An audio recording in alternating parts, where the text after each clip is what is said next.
Hello,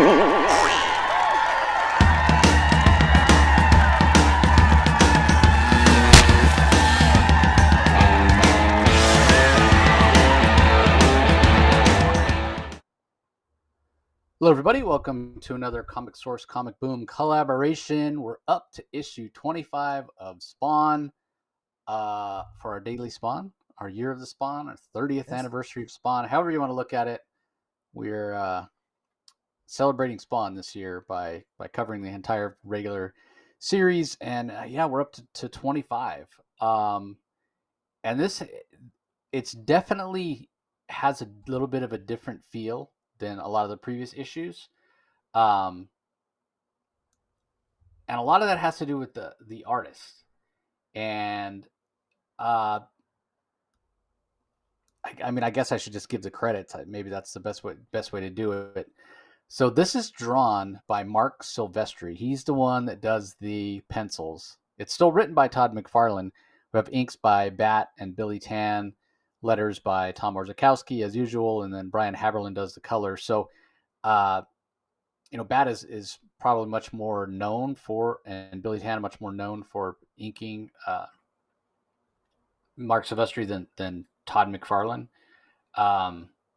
So it's kind of interesting to see one of the other Image founders giving his take on Spawn. So, in terms of the story, I almost feel like McFarlane. How can I put this? It's almost like he pulled back on the story because he just wanted Marc Silvestri's pencils to shine. I don't know. It felt a little different to me. I don't know. What do you think? We were talking earlier about this habit that McFarlane has. One issue will be, I take notes when I review this, and I got so few notes reviewing this issue. The next issue, 26, I reviewed. I got 2.5 pages of notes. I didn't find a lot happens in this issue. But again, Marc Silvestri. It's interesting that we got his pencils, but I didn't find this issue to be all that eventful. But honestly, I'm amazed at how, I don't know, like it's times like this where I question myself. Sometimes I like, there's that egotistical side of me. I like to think I've got a little bit of a discerning eye after 40 years of collecting comics, that I kind of can tell the difference between two artists. But sometimes, I'm looking here between McFarlane, Greg Capullo, and Marc Silvestri. I guess there is a difference, but honestly, again, to the unscrupulous eye, just picking up this issue of 25, reading it, I felt right at home in the Spawn universe. I don't think your layperson would necessarily be able to tell the difference between a McFarlane, a Capullo, and a Silvestri, to be honest with you. But that probably admittedly says more about my discerning eye than anybody else. Yeah, I definitely can tell the difference. But the other thing, so I went back and I looked and I tried to find some information on it. I remember these issue 25s coming out like way in advance, right? Like I think it was after about the first, because it's so funny, right? Like we talk, after the first year, so meaning after the first 12 issues, right? But in the case of a lot of these titles, 12 issues took a year and a half, if not longer, and it certainly felt longer for all the fans with all the and readers with all the delays. But I think somewhere around issues 12 or 14 of the books that were coming out on a regular basis, so basically Spawn and Savage Dragon, basically, they decided to Eric Larson and probably I think Cyberforce was another one that was coming out relatively on a regular schedule. So I think those three books, I think Spawn 25, Cyberforce 25, and Savage Dragon 25. I think if you go and look at those books, they're drawn by they mixed up the creative teams. So for the most part, Spawn had been Todd McFarlane. Granted, he had a few fill-in writers here or there. Savage Dragon was always Eric Larson pretty much, and then Cyberforce was Marc Silvestri. So I'm actually I'm looking it up right here. So yeah, if I go and I click on Savage Dragon 25, Yeah. well, no, I guess that one's still written and drawn by Eric Larson. So maybe that's not the case. Um, Let me look up Cyberforce real fast, 25, and see if that's the case there. Because again, I just remember it being a big deal that, like 2 years ahead of when it actually should have been, they uh, they put out their 25th issue, so to speak. So I don't know. It was kind of weird because then they basically had to write so that this book would line up, right? Like the story would line up. So when you say not much happened, you kind of wonder, well, if McFarlane had to write this 2 years ahead of time, he probably purposefully had to keep it vague, um, because then he didn't want to write himself into a corner, Yeah. basically. So that might be what's going on. Of course, I can't even find Cyberforce. How is Cyberforce not? If you do a search for Marc Silvestri, how does Cyberforce not come up?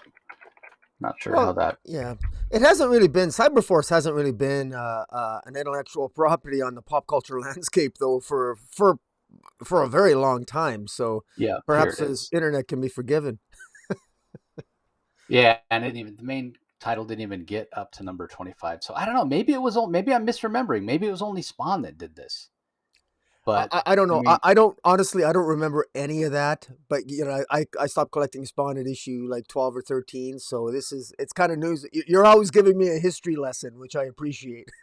yeah, I mean, I guess I should have looked it up ahead of time, but I'm gonna check out one more thing because, I mean, if I'm right and we look at the publication date, then the publication date for this for 25 should be, you know, quite a bit um, ahead of 24. So, and again, I've got to scroll all the way down to the bottom because now we're up to whatever issue 300 and something. But I thought So that was for a previous issue. I thought issue 22 came out before. I thought we already been through this. Like, was this a common no, occurrence? no. Well, see, that's the thing. Like, I think the ones that Tom Marzakowski wrote, 19 and 20, those were just late, and they were forced by Diamond to resolicit those. Mm. But I want to say 25 came out. Yeah, but see, that's not what I'm seeing here. Maybe I'm just completely off my rocker. Maybe I'm misremembering. Because if I look at this, it does say 24 is September 1st, 1994, and 25 is October 1st, 1994. So I guess I'm wrong. But I could have sworn that they did that they jumped forward in time like 2 years.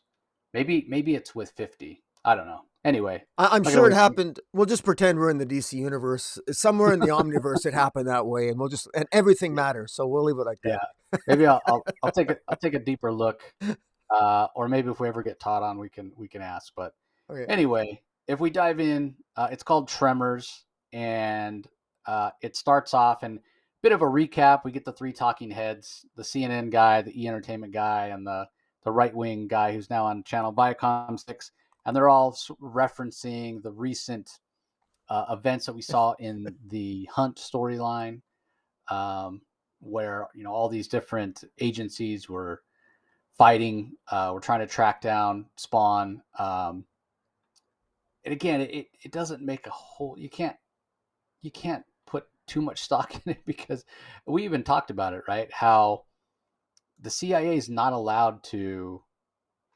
operate in the border of the United States, but yet it was FBI, CIA, and the cops, and you had the mafia and the mafia's, I guess we'll call him enforcer, cybernetic enforcer, Overkill, um, and Spawn, and the homeless guy. So yeah, it was somewhat of a almost like a gang war, and so that's what's sort of recapped or referenced by the three talking heads. Then we get a scene where a bunch of the homeless guys are sitting around the fire doing what homeless guys do, I guess, talking about the Red Sox and the Yankees and drinking some booze and going to pee in the alley.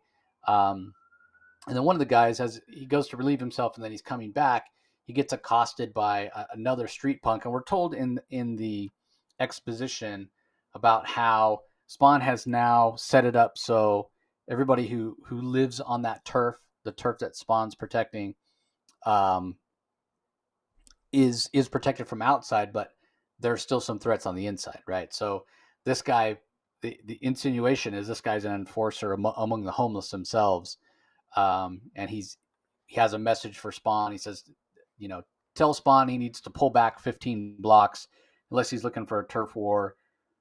You know, my boss will take him out. Blah blah blah. You know, typical turf war kind of stuff, I guess. Then we get a little interlude where we see Terry Fitzgerald is back at his work, and he's feeling a little out of sorts because, again, he knew everybody was chasing him, everybody was after him, and then all of a sudden it just stopped.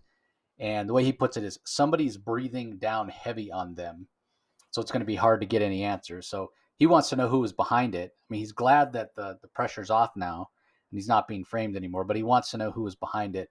And he realizes that everybody's still suspicious of him, even if he supposedly is in the clear now. And then Wanda shows up to say hi, and kind of interesting, and shows sort of her integrity because she talks about how, you know, after losing Al and Al having a dangerous job and working in the intelligence community, that she really appreciated Terry being there to help her get through the loss of her husband. But because Terry was in the intelligence agency as well, she was a little gun shy about understanding, having a good understanding of what Terry did, right? She talks about the fact that she thought if she put some distance between like knowing what Terry did and kind of their home life, I guess you would say, that it would protect them. It would protect her and their daughter. Obviously, that wasn't the case. So she's like, I might as well know what you do, since not knowing what you do didn't help out, didn't help at all. You know, when things went bad, she was threatened. Well, So, doesn't it seem a little bit? I mean, she knows that. I mean, he kind of works for the CIA, doesn't he? I mean, I well, mean, he works for the he works for the United States Security Group. right. So, So I'm thinking like he I can't mean, tell it's it. He even can't go above. home and tell his wife whatever the hell. Well, what did you do Yeah, today, honey? Well, I can't yeah, tell you. I mean, I yeah. don't. I'm not really sure how much. I think as a reader I can appreciate Wanda's frustration with having now a second husband who likes to keep secrets. But I mean, let's face it. He doesn't really have much of a choice. It kind of comes with the job. So I'm not really sure if it's going to change their bonding or their closeness. But I suppose it's a nice gesture on her part. But it might get him laid another time. But I don't think it's necessarily going to change the quality of their communication. Yeah, I mean, you wonder about that. I mean, she wasn't saying anything, but you're right. I mean, obviously can't share secrets or anything, but yeah, I mean, maybe they can be closer in some way, or he can at least intimate if things are going well or not. Um, Uh, but I will say this is one of those pages where the Silvestri art really shines, oh especially my when we get God, she's the beautiful. silhouette. She's Yeah, gorgeous, yeah. Well, Wanda. we get the silhouette of her, but it's also very '90s, right? Because I think maybe her legs like might be a little too long, like No, no such thing. And they go but up and make a I nice ass out of themselves too. So that's all right. but I'm just saying in terms of you know, correct anatomy, Yeah. and those heels are extra. She's practically walking around in like point shoes, you know, like ballet Yeah. shoes almost. Her heels Yeah. are so high. So anyway, I just noticed it in the silhouette for I, sure. So I would suggest she's using her feminine wiles to get Terry to open up and maybe violate some state secrets. Because if I was him, I would I might be a lawyer by occupation, but I might even violate solicitor client privilege to if my wife came in wearing heels that high. But yeah, I mean maybe she's like, Terry couldn't get me the answers about Al. I'm gonna find them myself uh, by getting access. Who knows? Who knows? yeah. Anyway, back in the alley, we see the enforcer. We find out his name is David Brewy, and he's a Vietnam vet. And he goes climbing into an abandoned building to meet this boss, whose message he was delivering, that was telling Spawn to kind of pull back his territory. And when we get a glimpse of this guy, he's giant, he's hulking, he's got some ragged teeth, he's got some horns. He sort of looks like a demon himself, and he's got a very gravelly voice. And right away, I was like, man, what's going on in these alleyways of New York that like all these demons and hell spawns and monsters are creeping around there. Um, but what we find out after the guy delivers his message is that whoever this guy is, whoever this demonic looking guy is, he's got it in for Vito Gravano. He even calls him a fat pig. I'll be able to bring that fat pig Gravano to his knees. And he calls him a mafia scumbag and crashes around in the building a little bit. And David Brewy has to make a hasty escape. And this guy, who we never do find out his name, he says nobody's going to keep Gravano safe. Not Overkill, not Spawn, not God. Uh, so this guy's after Spawn because he says Spawn's got everything this guy needs. So meanwhile, we see Spawn. He's chilling on his throne, and he's thinking about how he tried to keep his existence a secret. He tried to keep the people that he cared about safe, and it completely backfired. And almost like not only did he made this deal with the devil.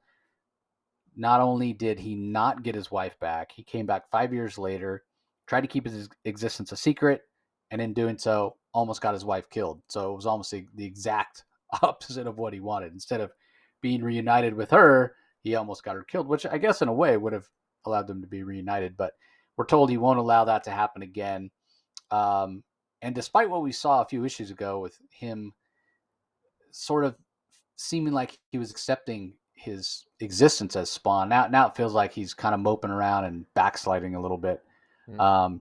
And he thinks that he was a fool, and these guys, his friends in the homeless community that reside in his alleys, shouldn't see him as their savior or what have you. And as he's thinking all these thoughts and feeling sorry for himself, one of the guys actually shows up and says, Al, you got to hear this, right? And he's going to tell him about the guy that showed up and told him he needed to pull back his territory. But again, Al Simmons feeling sorry for himself. He's like, I don't need to hear what you say. It's time you guys learn to solve your own problems. The guy's like pleading with him, like, no, you don't understand. Like Spawns, no, you people have become lazy. You keep coming to me for answers. I don't have the answers. Solve your own problems. I got a few of my own. Yeah. And he goes walking out. So pretty harsh. Like, come Yeah. on, man. Like, I get it. Your life does kind of suck. Your face looks like ground up hamburger, Yeah. and you got the wrong end of the deal. And, But and I should add that Spawn's face still has the shoelaces that were used to stitch up his face. He still hasn't healed his yep, face, and I yep, and I, I can't help but think that that's a little bit of sort of bending of the rules, because I would expect Spawn's face to have healed by now, but I think it's such a cool visual that every artist wants to draw that disgusting face, because Silvestri does a magnificent job with it, with that. That looks absolutely horrific, and just it looks amazing. yeah. I mean, the other argument against it having healed is, this isn't technically a human body, so maybe it can't heal on its own, and he's got to expend energy to heal it, and he just doesn't want to bother to waste it. So, Yeah. but It's yeah, I not can like see he it has both to ways. impress anybody, so Yeah, yes, he's he's not gonna going to look win any beauty contests. So exactly. And then we do get another quick interlude. This time we're at a diner. Sam and Twitch are having lunch, and Sam's in an exceptionally good mood, and it has everything to do with the fact that he's got the file on Chief Banks that Spawn gave him, and he says that having that file brings a warm spot to his heart. Meanwhile, above the alleys this time, we see Spawn, and he's kind of risen above the alleys to give himself some perspective. Is kind of the way I read it, and he's thinking about his former life and how he fought and killed for what he believed in, and now he's something different. He feels like he's an instrument of evil. He's something dark and foul and disgusting. And as he stares down at the group of homeless people that supposedly he's there to protect, but now maybe he's second guessing that, he realizes that their friendship and their interactions with him are the moments when he feels closest to being human. And so he decides that he should seize those moments and be their protector, defend his beliefs, and act like a man. Sort of fake it till you make it. So he decides to go talk to this other guy who's told him that he needs to back off his turf. Right? He's going to oppose him and get some answers. So we see that guy, and again, we don't know his name, but he's sitting in a building on a couple of the upper floors and looking out the window when he sees what looks to be Spawn, and he hears a voice saying, "You wanted to talk?" And the guy reaches through the glass and grabs Spawn, and it come to find out it's just a decoy. It's just a plywood thing, and he gets all mad and he smashes it up. Plywood, crunch, crunch, show yourself, coward. And so then Spawn kind of shows it. It's a fun moment. And Spawn says, "Here I am. You're not going to push the old guys around anymore." And so they have a little bit of a fight. And what we learn is that this other demon isn't actually a demon at all. As much as he looks demonic, and there's some kind of Malbolgia looking resemblance. He looks as horrific as Spawn does. What we find out is he actually was a hitman for Vito Gravano. And after Spawn showed up and Violator showed up, and they heard about these demonic looking guys, they ran their own experiments, and between some chemicals they used and some metal fused to the flesh and microsurgery and some sort of radiation and anti-rejection drugs. Basically, I think they threw everything in the kitchen sink at this guy. It transformed him into this terrible monster. And now this guy this former hitman for Gravano wants revenge.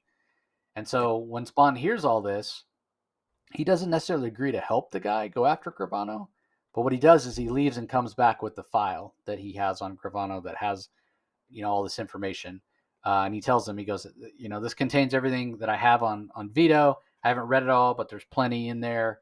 And the guy's like, "Okay, where'd you get it?" Spawn mentions that he took it from his accountant, and it would actually be doing a favor for Spawn if he swatted Gravano pretty hard. Still interesting, like we talked about at the end of the Hunt 4, why if Gravano is still a threat, if you still want him swatted hard, the hardest way you can swat him is just kill him. And we've seen Spawn kill before, so I'm not sure why he doesn't just kill him.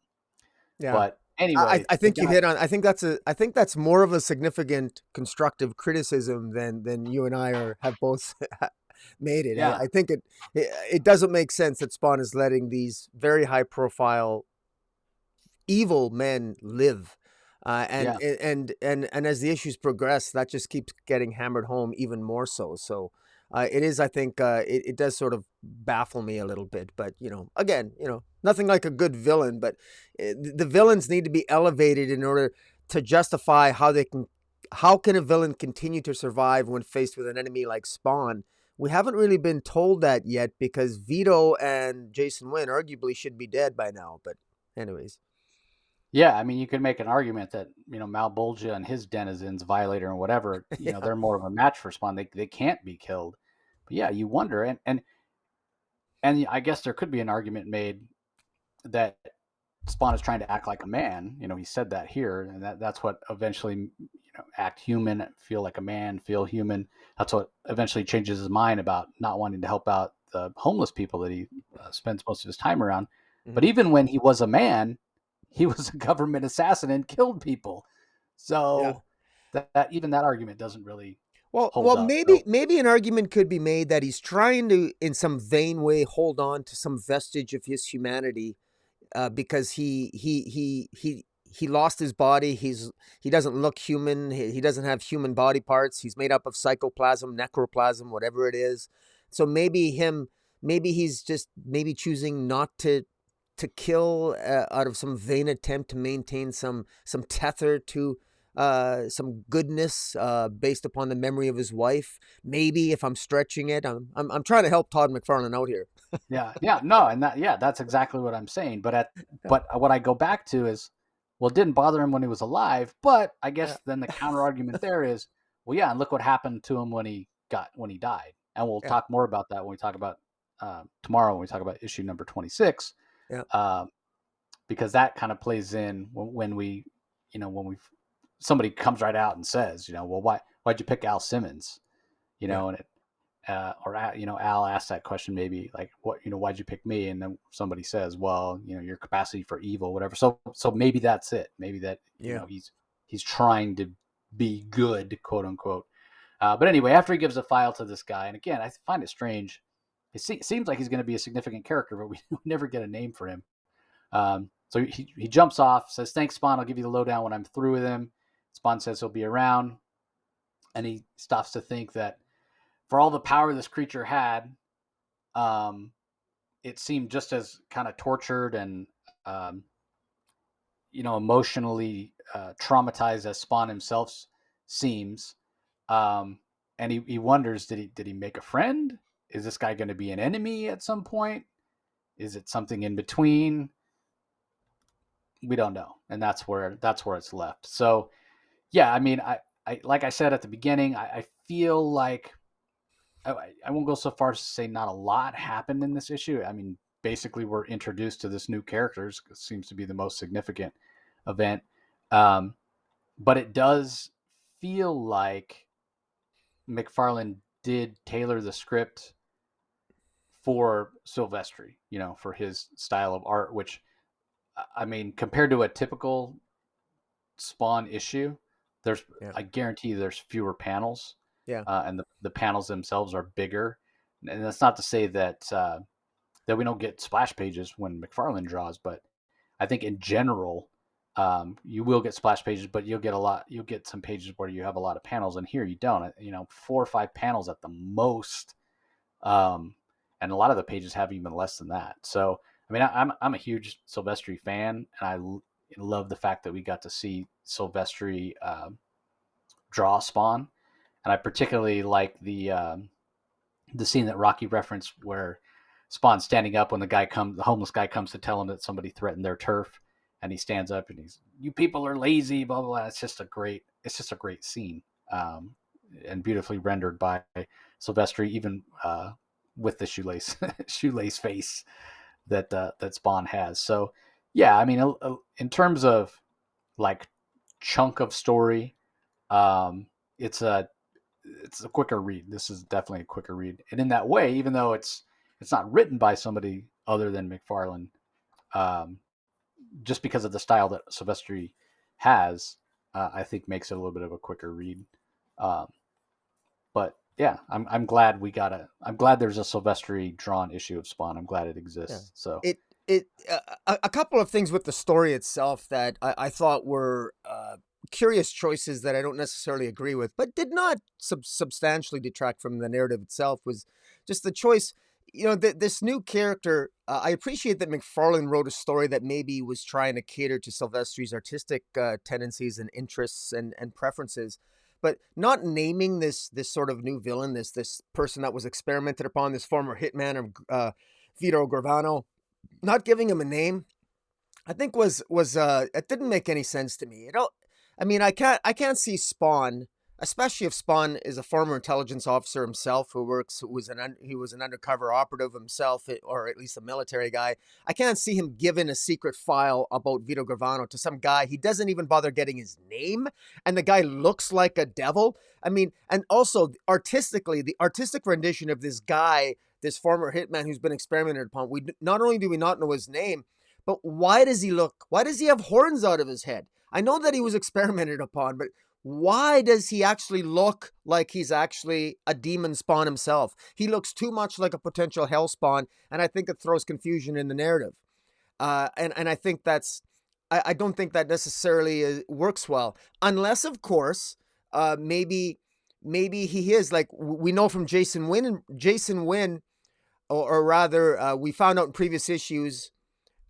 Yes, actually, we found out from Jason Wynn in a previous issue that Jason Wynn has made deals with certain agents of hell following the underground nuclear experimentation that took place under this Nevada, in the state of Nevada, that opened up hell. And so Jason Wynn and others, you can contract and you can make deals with various demon spawn.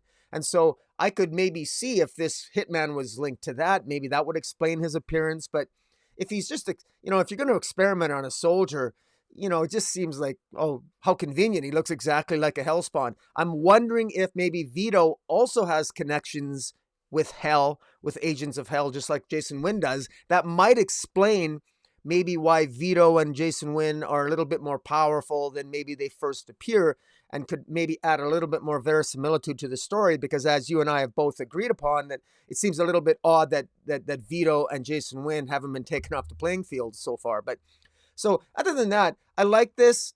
I would have really have liked to, and if for no other reason than when we review, I like to, it's so much easier to review a comic when we're actually given a name. I actually read this twice because I kept thinking I missed the name of this hitman, but no, there's no name given to this character. And that's a very odd thing to do. Spawn and this character almost, they kind of fight. They have a long conversation. He gives him a secret information and he doesn't say, by the way, what's your name? I mean, it just seems really odd to me. I mean, but anyways, maybe it was still enjoyable. Silvestri's art was fantastic, and it, you know, like I said, I can actually see this being almost a filler issue in a sense, because this doesn't appear to be an absolutely crucial character. This hitman that was experimented upon by Vito Gravano, he now he has this file, and he'll run off and go against Vito. I mean, if we never hear from him again, we never hear from him again. So I guess it's not a big deal. So I can almost see that this is a storyline that could have been shoehorned in theoretically anywhere within probably the larger narrative. But all in all, it was an enjoyable read. Whether or not we hear anything more about this character moving forward, I guess we'll have to wait and see. Yeah, he does. He does get a name eventually. He does show back up. When I was trying to find out if I was right about that jump ahead, I did come across that. But yeah, I find it very strange. You know, even if, I mean, maybe he hasn't been around in this sort of mutated form enough to be christened with a name yet, or to have given himself a name. Hmm. You know, like if he's out for revenge, why not call yourself the Revenger or the Avenger or Vengeance or something like that? But maybe he has, but at least like he had a human name, right? Like, Yeah. I don't know, just really, really strange. So, but yeah, like I said, glad this issue exists, because I really dig on the Silvestri art. So, anyway, anything else to add, Rocky, before we sign off? No, other than the fact that I guess this is a one-off, because the next issue is not drawn by Silvestri, if I Yep. recall. So this is just, I guess, a quick done in one by Silvestri, and then he sort of takes off. He sort of shows up quickly to show off his brilliance and then leaves. Yep. Exactly. Back to drawing Cyberforce, I suppose. Yeah. So, okay, that's going to do it, everybody. We appreciate you joining us as always. Don't forget to head over to YouTube and subscribe to Rocky's channel so you don't miss any of the content. Just do a search for Comic Space Boom ! On YouTube. Ring that notification bell so you know when new content comes out, like this video, and be sure to subscribe. If you always check us out on YouTube and you don't listen to the other audio only stuff from the Comic Source, we definitely encourage you to do that. So just head over to your favorite podcasting app or platform, Google, Stitcher, iTunes, whatever it is. Do a search for the Comic Source and subscribe there. So that's going to do it for today's episode. We'll be back tomorrow with more Spawn Daily and issue number 26, and we'll talk to you then. See you later.